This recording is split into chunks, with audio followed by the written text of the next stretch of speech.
In today's video, I'll show you how to add missing expense transactions in QuickBooks Online.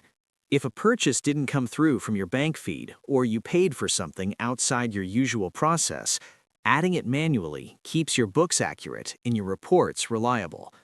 Start by going to the New button at the top left of your QuickBooks Online screen and select Expense. This opens the expense form where you'll enter all the details. Begin with the basics. Select the payee to track who you paid.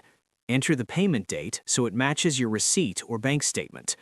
Choose the payment method, like cash, check, or credit card, to reflect how the money was spent.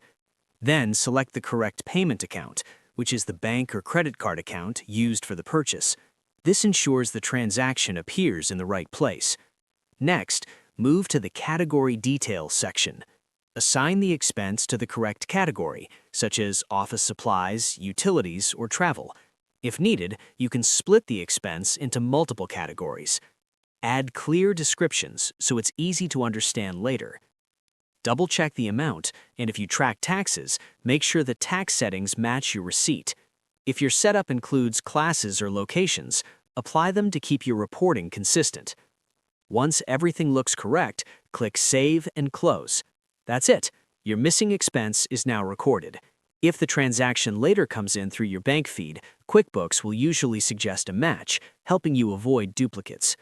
If you don't see the expense right away, check your date filters or confirm you use the correct account. If anything needs fixing, you can open the expense and edit it anytime. By following these steps, you'll keep your records accurate and your reconciliations smooth.